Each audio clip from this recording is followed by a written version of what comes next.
నమస్తే SR7 TV news కి స్వాగతం. బులెటిన్ల ముందుగా హెడ్లైన్స్. తిరుమలలో సూర్యప్రభ వాహనంతో మొదలైన రథసప్తమి వేడుకలు.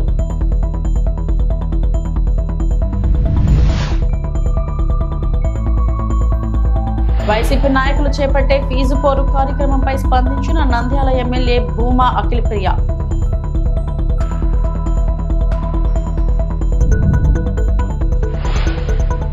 శంషాబాద్ ఎయిర్పోర్ట్ లో గోంగడి కృష్ణకు ఘన స్వాగతం.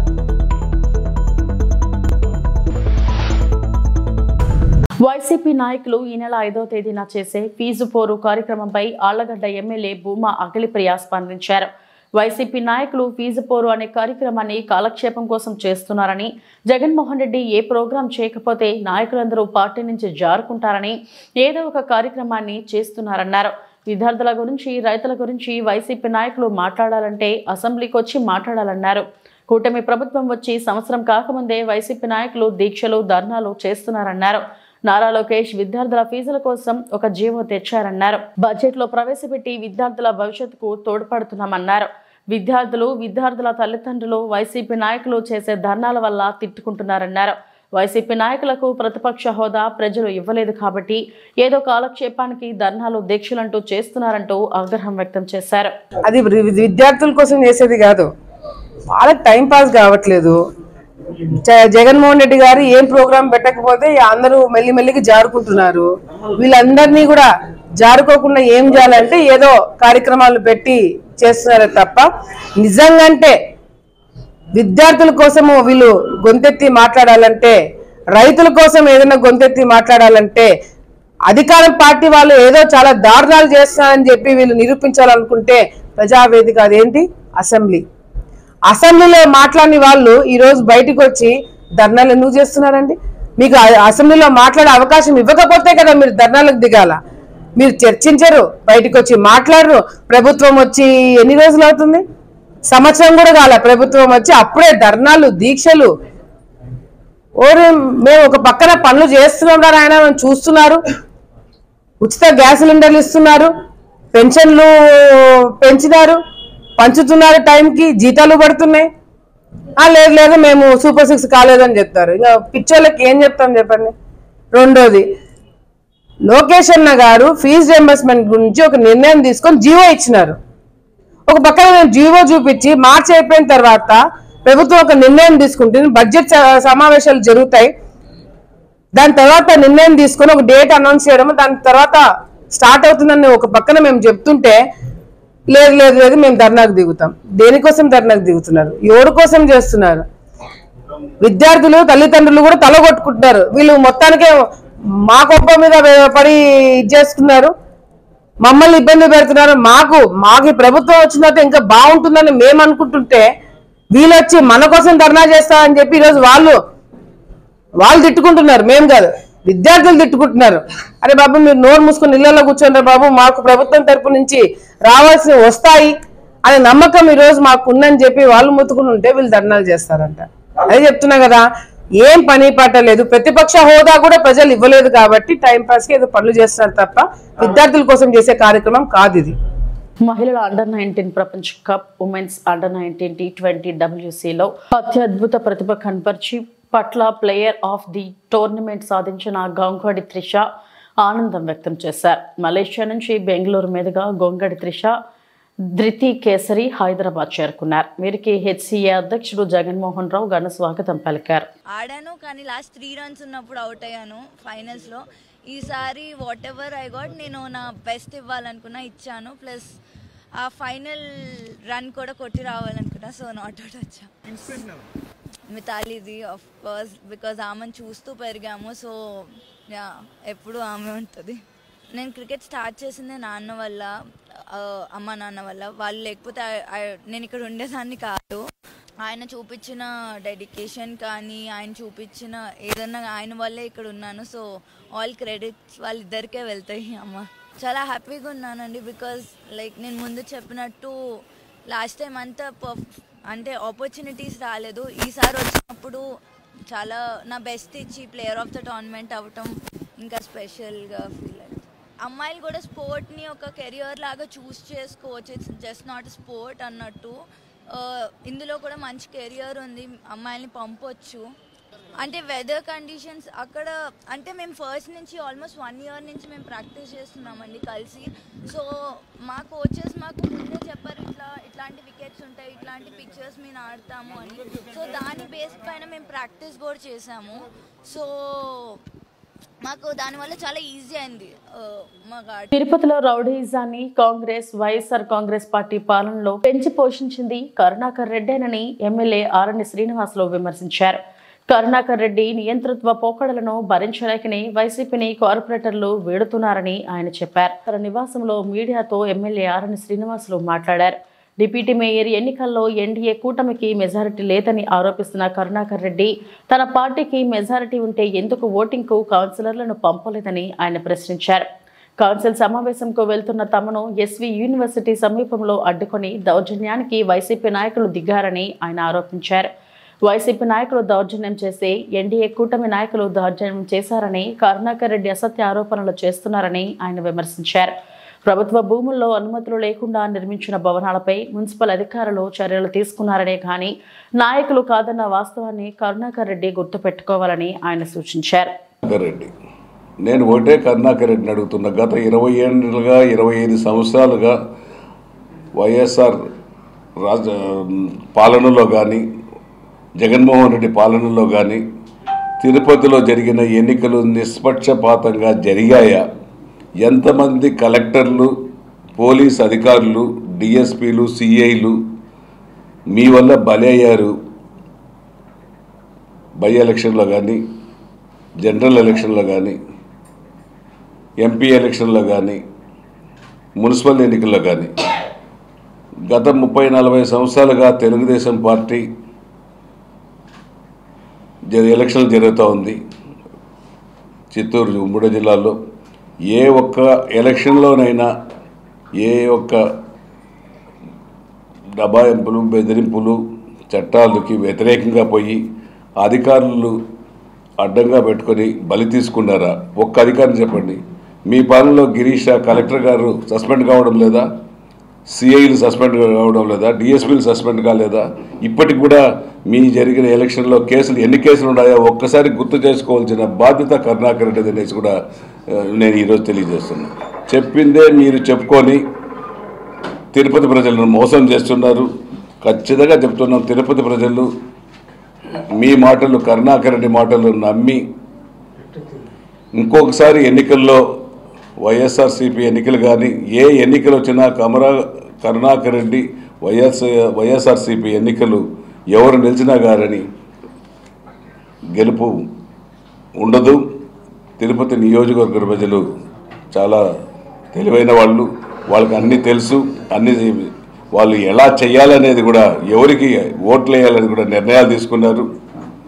అడ్డదిడ్డంగా గెలవాల్సిందే కానీ న్యాయంగా గెలుపు మీ వల్ల కాదనేసి కూడా తెలియజేస్తున్నాం. ఈరోజు ఇనాం భూములలో, డీకేటీ భూములలో, గవర్నమెంట్ భూములలో తిరుపతి నియోజకవర్గంలో ఎక్కడున్నాయో అవన్నిటిని జల్లెడబట్టి గత ప్రభుత్వంలో నువ్వు నీ బినామీలకు, నీ కార్పొరేటర్లకు కొంతమంది. హైదరాబాద్లోని టీటీడీ ఆలయంలో రథసప్తమి వేడుకలు వైభవంగా జరిగాయి. రథసప్తమి సందర్భంగా హిమాయత్ నగర్ లిబర్టీలోని శ్రీ వెంకటేశ్వర స్వామి ఆలయాన్ని మంత్రి పొన్నం ప్రభాకర్ దర్శించుకున్నారు. అనంతరం స్వామివారి రథాన్ని భక్తులతో కలిసి మంత్రి పొన్నం ప్రభాకర్ లాగారు. ఉదయం 5:30 గంటలకు స్వామివారు సూర్యప్రభ వాహనంపై ఊరేగుతూ పడమర, ఉత్తర మాడవీధులు కలిసే ప్రాంతానికి చేరుకున్నారు. మాలయప్ప స్వామివారిపై సూర్యకిరణాలు తాకిన తర్వాత అర్చకులు ప్రత్యేక హారతులు, నైవేద్యాలు సమర్పించి వాహన సేవలను ప్రారంభించారు.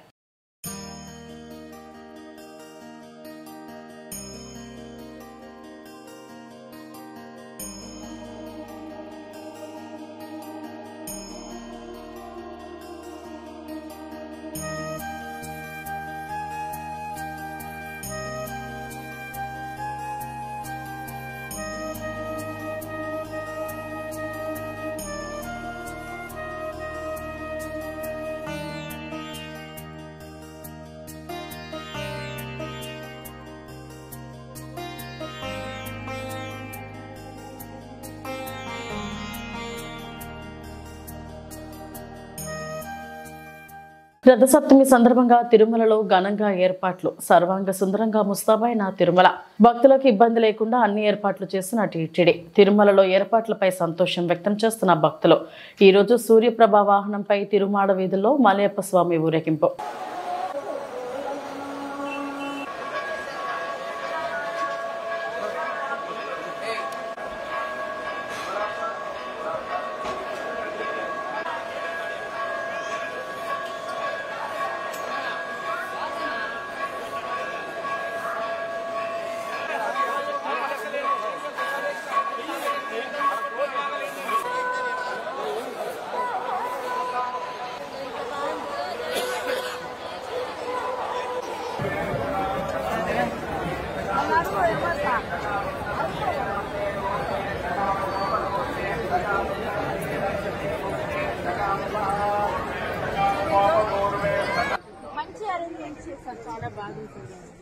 చాలా బాగుంది. అసలు ఎంత బాగుంది చాలా మంచిగా దర్శనం అయిందండి. చాలా బాగుంది. ఒకప్పటి కంటే ఇప్పటికి చాలా బాగుందండి. హైదరాబాద్ ఎక్కడ లేవు ఫెసిలిటీస్ అయితే గతంలో చూసాం కదా. అన్ని రోజుగా ఇంకా ఎక్కువ ఉంది.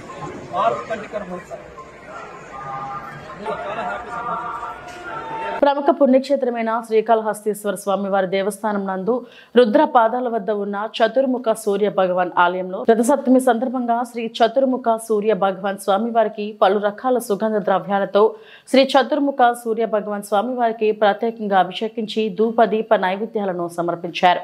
ఈ కార్యక్రమంలో దేవస్థానం ప్రధాన అర్చకులు కరుణాకరణ్ గురుకుల్, దేవస్థానం పౌరోహితుడు Ardhagiri, temple superintendent and CSO Nagabhushanam Yadav, inspector Hari Yadav మరియు ఆలయ అధికారులు, సిబ్బంది పాల్గొన్నారు.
కుప్పంలో పట్టపగలే రెండిండ్లలో చోరీ. కుప్పం పోలీసులకు సవాల్ విసురుతున్న దొంగలు. భయభ్రాంతులకు గురవుతున్న కుప్పం పట్టణ వాసులు. కుప్పం పట్టణంలో పట్టపగలే 2 చోట్ల దొంగతనాలు జరిగాయని సామాజిక మాధ్యమాల్లో విస్తృత ప్రచారం జరుగుతుంది. ఇందులో పట్టణ పరిధిలోని సిరికల్చర్ కార్యాలయ సమీపంలో గల ప్రభుత్వ ఉపాధ్యాయుల ఇంటిలో దొంగతనం జరిగిందని బాధితులు తెలిపారు. గణపతి ఆముద దంపతుల వృత్తిరీత్యా ఉపాధ్యాయులుగా పనిచేస్తున్నామని, ఉదయం ఉద్యోగానికి వెళితే సాయంకాలానికి ఇంటికి తిరిగి వస్తామన్నారు. ఈ మధ్య సమయంలో ఇంటిలో ఎవరూ లేకపోవడానికి అదునుగా తీసుకున్న దొంగలు సోమవారం తమ ఇంటి బీగాలు పగలగొట్టి దొంగతనానికి దిగినట్లు తెలిపారు. ప్రతిరోజులాగే ఉద్యోగానికి వెళ్లి సాయంకాలానికి ఇంటికి వచ్చి చూస్తే ఇంటిలో దొంగతనం జరిగినట్లు గుర్తించామన్నారు. ఈ దొంగతనంలో 2 లక్షల రూపాయల నగదు, 2 కేజీల వెండి, 250 గ్రాముల బంగారు దొంగతనానికి గురైనట్టు తెలిపారు. ఈ విషయమై పోలీసులకు ఫిర్యాదు చేశామన్నారు.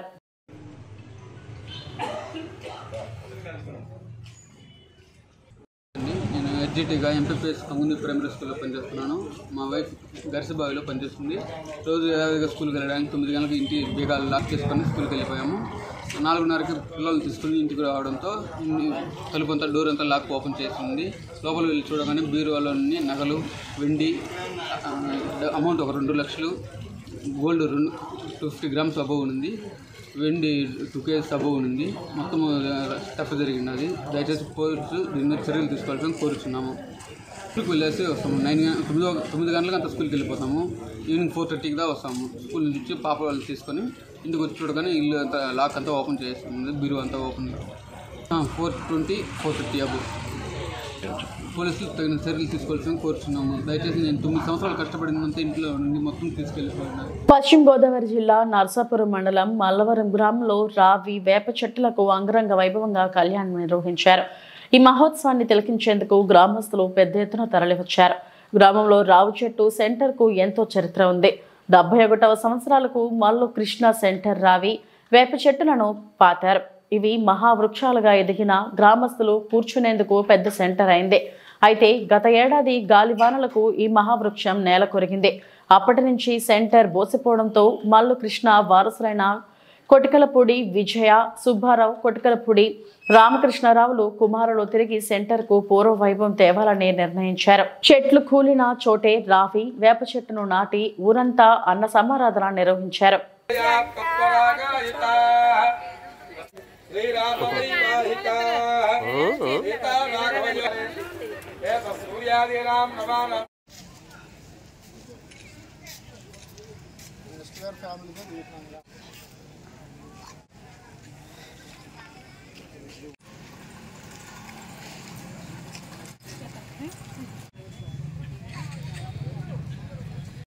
సెకండ్ తీసుకున్న తోటికి చాలా టైం పడుతుంది.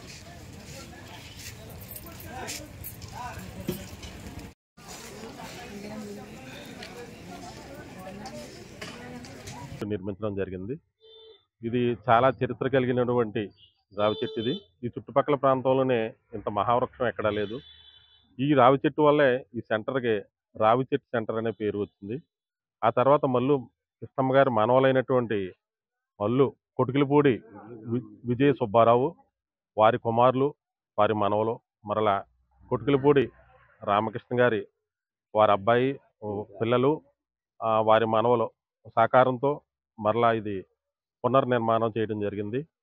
గత సంవత్సరం గాలివానకి ఈ చెట్టు, ఈ మహావృక్షం కూలిపోవడంతో పునర్నిర్మితం చేయాలనే ఉద్దేశంతో వీరు కలిగినటువంటి ఈ శుభ సంకల్పమైనటువంటి కోరిక, వీరు మా గ్రామం నుండి భీమవరం వెళ్ళినప్పటికీ కూడా కన్న తల్లిని, జన్మభూమిని ఏకత్వంతో చూస్తూ ఈ పురిటిగడ్డపై వారికి ఉన్నటువంటి అభిమానంతో మరలా మా గ్రామంలో ఈ పునర్నిర్మాణం చేసి మా గ్రామస్తులందరికీ కూడా మంచి ఈ కార్యక్రమాన్ని అన్నదానం చేసి వీరిద్దరి అన్నదమ్ములిద్దరూ కూడా ఎంతో ఈ గ్రామానికి సేవ చేయడం జరిగింది. వీరి సేవలను గుర్తిస్తూ మల్లవరం గ్రామ ప్రజలు అందరూ కూడా వీరికి హృదయపూర్వకమైనటువంటి కృతజ్ఞతాభివందనం తెలియజేస్తున్నారు. పెందుర్తి ఏరియా గిరిజన ఉద్యోగుల సంక్షేమ సంఘం నూతన కమిటీ ఎన్నికల్లో ఏకగ్రీవంగా అఖిల భారత గిరిజన ఉద్యోగుల సంక్షేమ సంఘం విశాఖపట్నం జిల్లా పెద్దలు మరియు పెందుర్తి ఏరియా గిరిజన ఉద్యోగుల సంఘం సభ్యుల సమక్షంలో నూతన పాలకవర్గం కమిటీని ఏకగ్రీవంగా ఎన్నుకొని ఈ రోజు నూతన కమిటీని పెందుర్తి ఏరియాలో ఉన్న గోపాలకృష్ణ కళ్యాణ మండపంలో ప్రమాణ స్వీకార కార్యక్రమం ఘనంగా జరిగింది.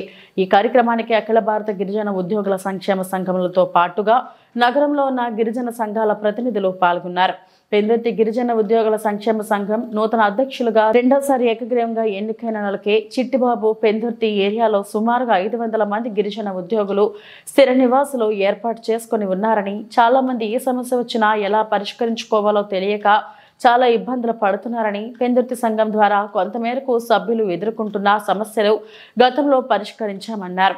తమ కులస్తులు కుటుంబం సభ్యులు గిరిజన ప్రాంతం నుండి మైదాన ప్రాంతంకు వచ్చినప్పుడు సరైన భవనం లేక రోడ్లపైనే ఉంటున్నారని, వారి కోసం ఒక భవనం కట్టదలిచామని అన్నారు. తమకు గిరిజన భవన నిర్మాణం కోసం ప్రభుత్వం స్థలం కేటాయించాలని కోరారు.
ఈరోజు పెందుర్తి గిరిజన ఉద్యోగుల సంక్షేమ సంఘం ఆధ్వర్యంలో మరి సంఘం స్థాపించి 2021లో మేము సంఘాన్ని స్థాపించాం. పెందుర్తి ఏరియాలో ఈ సంఘం స్థాపించినప్పటి నుంచి మరి పెందుర్తి పరిసర ప్రాంతాల్లో సుమారుగా 500 పైచిలుకు కుటుంబాలు ఇక్కడ స్థిర నివాసాలు ఏర్పాటు చేసుకొని ఉన్నారు. అలాగే మరి వివిధ ప్రైవేట్ సెక్టర్లలో కానీ వివిధ సంస్థలలో కానీ పనిచేస్తున్న వాళ్ళు కూడా సుమారుగా ఒక 500-600 కుటుంబాలు కూడా ఉన్నారు. ఓవరాల్గా ఒక 1000 కుటుంబాలు పెందుర్తి పరిసర ప్రాంతాల్లో గిరిజన కుటుంబాలు ఉంది. ఈ కుటుంబాలన్నీ ఏ సమస్య వచ్చినా సరే ఎక్కడికి వెళ్ళాలో తెలియని పరిస్థితిలో ఉంది. ఈ సంఘం ద్వారా సభ్యులకు ఏ సమస్య వచ్చినా సరే మేమందరూ కోఆర్డినేట్ అయ్యి ఆ సమస్య పరిష్కారం కోసం కృషి చేస్తున్నాము. గతంలో కూడా ఈ సమస్యలు ఎన్నో సమస్యలు వచ్చాయి. పోలీస్ స్టేషన్ గొడవలు కానీ, ఎంఆర్ఓ ఆఫీసుల గొడవలు కానీ, కేజీహెచ్లో అదే ఆరోగ్యాలు బాగలేకపోతే కూడా అక్కడికి వెళ్ళే పరిస్థితులు, హాస్పిటల్స్లో కానీ ఇలాంటి సమస్యలు వచ్చినప్పుడు కూడా మేము పరిష్కరించిన సందర్భాలు చాలా ఉన్నాయి. అలాగే గతంలో కూడా ఒక ఏఎస్ఐకి యాక్సిడెంట్ అయితే కూడా మా సంఘం వెళ్ళి సిపి గారితో కలిసి ఆ సమస్య పరిష్కారం చేయడం జరిగింది. పోలీస్ శాఖ వారు కూడా ఆయన కోసం కాస్త పట్టించుకోకపోతే మేమే వెళ్ళి సిపి గారికి చెప్పి చేసాము. అలాంటి సమస్యలు ఏ వచ్చినా సరే మేము ముందుండి మా సభ్యుల కోసం మేము పరిష్కారం కోసం కృషి చేస్తున్నాము. అలాగే పెందుర్తి పరిసరాల ప్రాంతాల్లో ఇంతమంది ఉన్నా సరే మరి ఎక్కడ కూర్చోవడానికి కూడా ఒక షెల్టర్ లేని పరిస్థితి ఉంది. కాబట్టి ప్రభుత్వం గుర్తించి ఇన్ని కుటుంబాలు ఉన్న ప్రాంతంలో కంపల్సరీ మాకు ఒక కమ్యూనిటీ హాల్ కానీ గిరిజన భవనంకి సంబంధించిన సైటు కానీ ఇవ్వాల్సిన అవసరం అయితే ఉంది. మేము మొన్ననే కలెక్టర్ గారు కూడా రిక్వెస్ట్ చేశాము. తర్వాత లోకల్గా ఉన్న ఎమ్మెల్యే గారు కూడా రిక్వెస్ట్ చేశాము. తర్వాత ఇవి ఇప్పటి వరకు నా బులెటిన్ అప్డేట్స్. నమస్తే.